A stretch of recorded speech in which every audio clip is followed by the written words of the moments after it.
ሰላም አለይኩም ወራህመቱላሂ ወበረካቱ። ውድና ውድ የተከበራችሁ ቻናል ሰዎች፣ ውድ ተመልካቾቼ፣ ወዳጆቼ እንዴት ናችሁ? ደህና ናችሁ ወይ? ሰላም ናችሁ ወይ? ሰላም፣ ጤና፣ ፍቅር፣ አንድነትን አብዝቼ ተመኘሁላችሁ ማለት ነው ውዶቼ። እንግዲህ ከምወራው ከምባለው አላህ ነጃ ያውጣን፣ ሀገራችንን አላህ ሰላም ያድርጋት። እንግዲህ በአንዱ ቦታ እንድረጋጋ አላህ ያድርግልን። ወደዚህም ወደዛም ባይል ነው እንግዲህ ደስ የሚልና በሽታው ከባድ ነው። ወደ ክፍለ ሀገር ባይሰራጭ በጣም አሪፍ ነው እና እዛው በጀመረበት መቆይ ይብረድ እላቸዋለሁኝ። አሁን የመጣው ቫይረስ ደግሞ በጣም እጅግ ያስፈራል ይላሉና አሁን እንደሆነ አላቅም። ከኮሮናም የበለጠ የባሰ ነው እየተባለ ያለው። ዱአ አድርጉልን እንግዲህ ሀገራችንን ሰላም ያድርግልን። ሀገራችን እኮ አንዴ በችጋር አንዴ በራብ አንዴ በበሽታ ተጎሳቆለች፣ ወላሂ ተጎሳቆለች እና ተፈራረቀባት፣ መከራ ስቃይ ተፈራረቀባት። እኔ እንጃ ወላሂ በጣም ከባድ ነው እና ያው ለቤተሰቦቻችንም ልባችን እንጠለጠላል፣ ለልጆቻችንም ልባችን እንጠለጠላል እና የሰው ልጅ ከሰው ነው የተፈጠረው። የያዛቸውንም ደግሞ አላህ ጤናቸውን ይስጣቸው።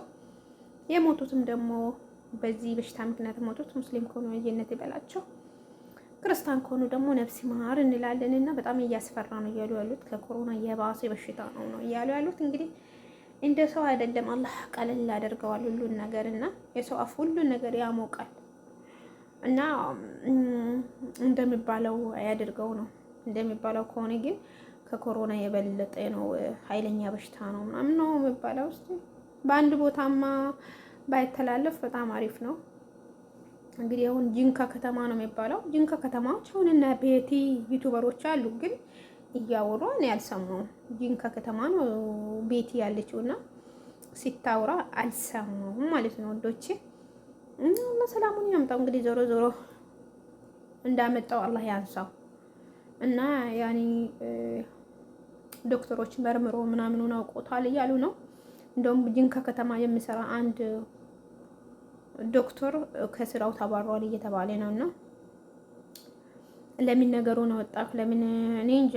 እንዴ ህዝቡ ሊያልቅ ነው እንዴ? መበቀል ነው እንዴ? ፈለጉት ሊበቀሉ ነው ፈለጉት እና እኔ አላቅም። እንዴት ምስጢር አወጣክ ብለው ከስራ አባሮታል ልጁ ነው እየተባለ ነው እና ምን ትላላችሁ? ብቻ ዱአ አድርጉ። ዋናው ነገር ሀገራችንን ሰላም እንዲያደርግልን ማለት ነው። እኛ ከባድ ነው። እኛ ደግሞ በተለይ ልጅ ያለን ሰዎች በጣም ያሳስበናል። እንኳን ልጅ ቤተሰቦቻችን እሳ ማን አላቸው እና በጣም ከባድ ነው። ልባችን ያው መንጠልጠሉ አይቀርም። እዚህም በሽታ ሲመጣ ደግሞ ወይኔ ልጄ ጋር ሳልደርስ፣ ወይኔ ቤተሰብ ጋር ሳይደርስ እንላለን። ከዛም ሲመጣ ደግሞ ወይኔ ልጄ። ግን ከቤተሰብ አስቀድማችሁ ማለት ነው ልጅን ነው እንትን የምትጠሩትና እኔ እንጃ ወላሂ። አላህ በሽታውን ያንሳልን እና እኛንም በሰላም ለሀገራችን ያብቃን እላችኋለሁ ውዶቼ። ላይክ፣ ሼር፣ ሰብስክራይብ አድርጉ።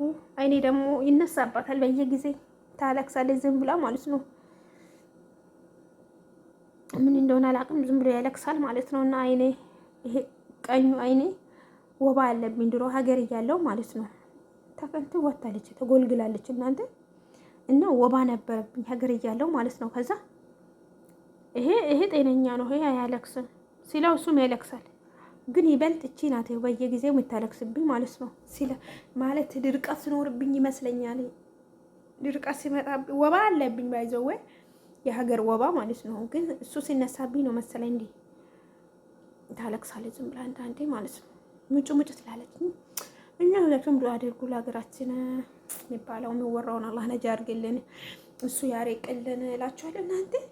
እኔ ይሄ ኩላሊቴ የሆነ ነገር ሳልሆን አልቀረውም እና መድኃኒቱን ከተጠቀምኩ እንግዲህ ሰውነት ሁሉ አንቀጠቅጠኛል። እንዲህ ነው የሚያንቀጠቅጠኝ። አሁን ስልክ ራሱ ይዤ ማለት ነው እንደ አጁዛዎች አንቀጠቅጠኛል እጄ። ይሄ ኩላሊቴ በጣም ጎቶኛል መሰለኝ ሳሉና መድኃኒቱን ሲጠቀምበት እንደዚህ ነው የሚያደርግ አላችኋለሁኝ። አታሳመመን አንለውም፣ የመመም አታምጣብን አንለውም።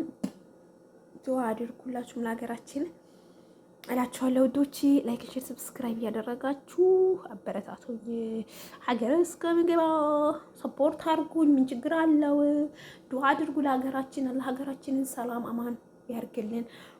ከምወራው ከሚባለው ነጃ ያውጣን። የሚባለው ወሬም በሽታ መጥፎ ነቀርሳ በሽታም ንቅል አድርጎ ያውጣልን ከሀገሩ። ምስኪኖች ራብ የሚበቃቸዋል። እንኳን በበሽታ ሊጎሳቆሉ ቁርና ራብ ራሱ ይበቃቸዋልና ሁላችሁም ዱዓ ጸሎት አድርጉ። አላህ ሰሚ ነው፣ ይሰማል። እንደኛ አይደለም። በተለይ እኛ ሙሳፍሮች ዱዓ ማድረግ አለብን። ለምን ዱዓችን ለሀገራችን ሆነ ተቀባይነት አለው። አሁን አረቦች እንደሚሉት ታውቃላችሁ፣ አንቺ ዱዓ አድርግልኝ፣ አንቺ እኮ ሙሳፍር ስለሆንሽ ዱዓሽ ተቀባይነት አለው ትለኛለች ሴትዮ ሁሌ ማለት ነው። አይ እኔ ምስኪን የኔም ዱዓ ደግሞ ተቀባይነት አለው እንላለሁ። እኛ ይሄ ይመስላል ውዶች። ላይክ፣ ሼር፣ ሰብስክራይብ ያደረጋችሁ አበረታቱ፣ ሰፖርት አድርጉ እንላችኋለሁ። ክርምቱ መጣ፣ ፊታችንን ይኸው ብልሽት ሽት እያደረገብን ነው። ምን ትላላችሁ? ብቻ አልሐምዱሊላህ ጤና ይስጠን። እኛ እኮ ሁሉንም ነገር እንችል። ብርድ ሲመጣ ብርድ መጣ፣ ሙቀቱ ሰዓት ሲመጣ ወይኔ ቀለጥኩኝ ውሃ ወሰደኝ እንላለን። እና ሁለቱን ይወደዋለሁ፣ ግን ብርዱን እኔ በጣም አልወደውም። ብርዱን በጣም አልወደውም እኔ ማለት ነው። እና ለማንኛውም ይመስላል ዱዓ አድርጉ፣ ሁላችሁም ዱዓ አድርጉ በየሃይማኖታችሁ። ቻው፣ ደህና ሁኑልኝ። መልካም ጊዜ